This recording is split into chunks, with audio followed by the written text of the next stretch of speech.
Assalamualaikum warahmatullahi wabarakatuh. Alhamdulillahirabbil alamin. Wassalatu wassalamu ala sayyidina Muhammadin wa ala alihi wa sahbihi ajma'in. Asyhadu an la ilaha illallah wahdahu la syarikalah wa asyhadu anna Muhammadan abduhu wa rasuluh sallallahu alaihi wasallam la nabiyya ba'dah. Pertama sekali, kita selalu bersyukur dengan nikmat Allah Subhanahu wa ta'ala, karena sesungguhnya Allah Subhanahu wa ta'ala selalu memberikan rezeki terhadap hambanya. Ketika hambanya mau bersyukur dengan rezeki yang diberikan oleh Allah, maka insya Allah Allah akan selalu menambah rezekinya.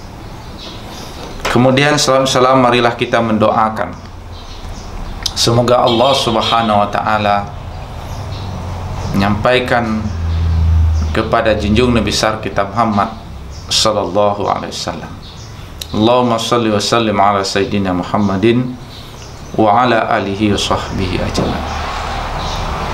Sebelumnya kita telah menjelaskan bagaimana pemahaman dan makna wakaf, sehingga kita bisa membedakan dengan bentuk infak, sedekah dan lain sebagainya. Dari pemahaman tentang wakaf itu sendiri, maka pada kesempatan kali ini kita akan berbicara tentang bagaimana prinsip dari wakaf itu sendiri, sehingga bisa memperkuat dan memperjelas kepada kita apa benarnya dengan bentuk infak, sedekah, zakat yang kita juga berikan dalam rangka untuk takarrub kepada Allah Subhanahu wa ta'ala. Peristiwa terjadinya wakaf pertama sekali adalah ketika Umar bin Khattab mendapatkan sebidang tanah. Dan satu yang sangat menarik adalah di dalam riwayat itu dijelaskan Umar bin Khattab menyampaikan bahwa dia mendapatkan tanah di Khaybar, yang mana tanah itu sangat baik, sangat strategis, dan dia mengatakan bahwa sesungguhnya belum ada dia mendapatkan sesuatu tanah yang sebaik dan strategis ini. Apa yang kita ambil manfaat dari sini, bahwa pemberian atau penyerahan atau benda-benda yang kita wakafkan itu tentu adalah benda-benda yang terbaik dan mendatangkan banyak manfaat. Sehingga dia bertanya kepada Rasulullah SAW, "Ya Rasulullah, aku mendapatkan tanah di Khaybar yang begitu strategis dan begitu baik. Kira-kira bagaimana, apa yang bisa saya lakukan, apa yang bisa saya perbuat terhadap tanah ini?"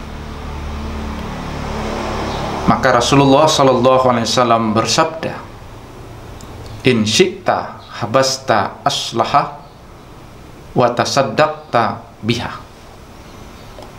Kata Rasulullah SAW, jika kamu menginginkannya, maka tahanlah pokoknya, lalu sedekahkanlah manfaatnya. Kaum muslimin dan muslimat yang dirahmati oleh Allah, inilah kata-kata wakaf di situ digunakan, dipakaikan dengan kata-kata al-habs, maka tahan pokoknya, lalu sedekahkanlah manfaatnya. Kaum muslimin dan muslimat yang dirahmati oleh Allah, lalu Umar mensedekahkan tanahnya itu, dan dia tidak menjual, tidak boleh dihibah, dan juga tidak lagi diwariskan. Kaum muslimin muslimat yang dirahmati oleh Allah, dari riwayat yang disampaikan ada hadis Nabi Muhammad SAW ini, maka setidaknya ada dua prinsip yang dapat kita ambil dari harta wakaf ini.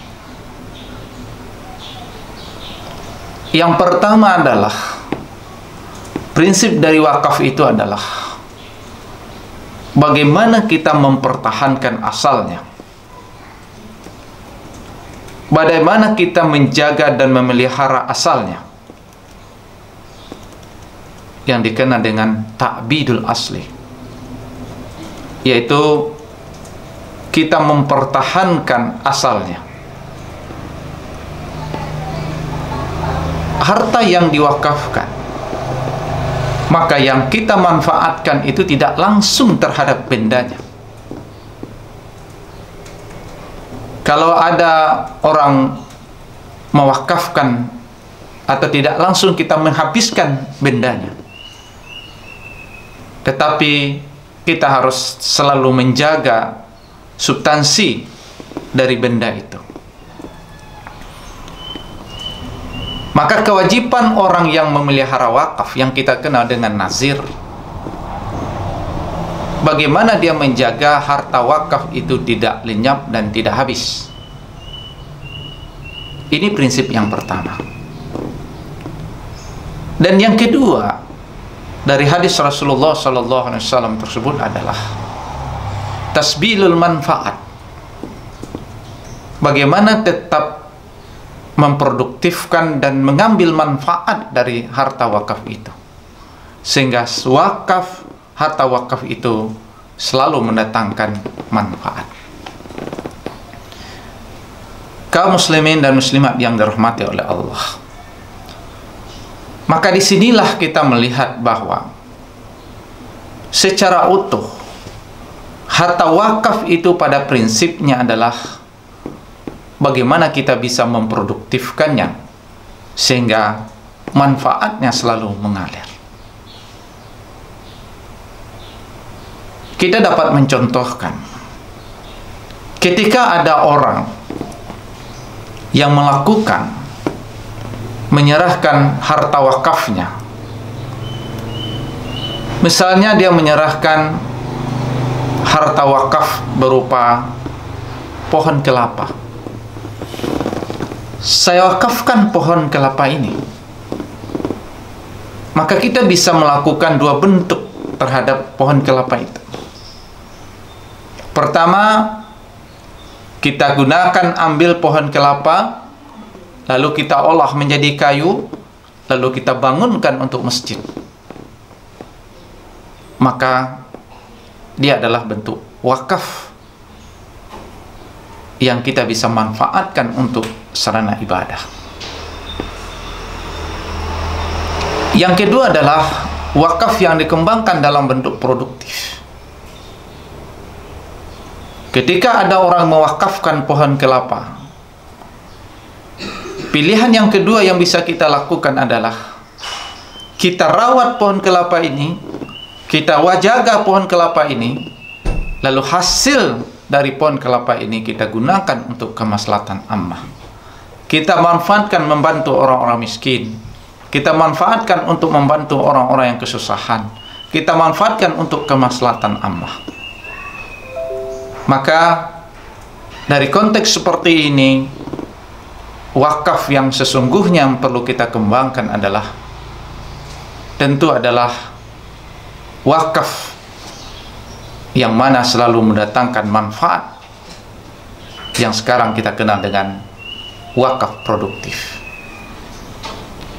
Karena semakin banyak manfaat yang diberikan, semakin banyak hal-hal yang memberikan manfaat, tentu semakin besar pahalanya di sisi Allah Subhanahu wa taala, dan yang selalu mengalir terhadap orang-orang yang mewakafkan.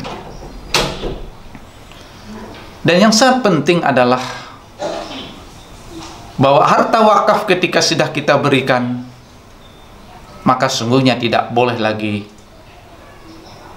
bertindak hukum si pemilik yang telah mewakafkan. Dia tidak boleh menghibahkannya lagi, dia tidak boleh menjual lagi, apalagi menarik harta wakaf, apalagi meminta harta wakaf, padahal dia telah menyerahkan wakaf untuk selama-lamanya. Untuk itu kita sangat sayangkan ketika ada orang tuanya telah mewakafkan tanah, ketika ada orang tuanya telah menyerahkan bangunan untuk jadi wakaf, tetapi karena nafsu untuk mendapatkan harta kekayaan, banyak juga para ahli waris lalu menggugat, lalu mencampur aduskan, menarik, meminta dan menggugat harta wakaf itu sendiri. Maka sangat kita sayangkan orang tuanya, kakeknya, neneknya telah menyiapkan dirinya, mewakafkan sebagian hartanya supaya bisa mengalir terhadap dirinya manfaat yang itu membantunya di yaumil akhir. Maka sangat sayang kalau ada orang-orang yang dia menggugat harta wakaf, padahal orang tuanya telah mewakafkan hartanya itu. Maka sangat sayangkan seorang yang dia tidaklah membantu mendoakan orang tuanya, tetapi malahan menarik harta wakaf, menggugat harta wakaf kembali, padahal itulah yang telah menjadi pendapatan, yang menjadi tambahan, yang selalu mengalir kepada orang tuanya. Kaum muslimin dan muslimat yang dirahmati oleh Allah, untuk itu kita, ketika sudah ada orang tua kita berwakaf, maka janganlah kita kembali berupaya untuk menariknya. Serahkanlah harta yang telah diwakafkan oleh orang tua kita ini, ikhlaskan. Itu adalah amal jariyah, bentuk sedekah yang dia berikan, yang akan membantu dia yaumil akhir. Banyak maaf. Assalamualaikum warahmatullahi wabarakatuh.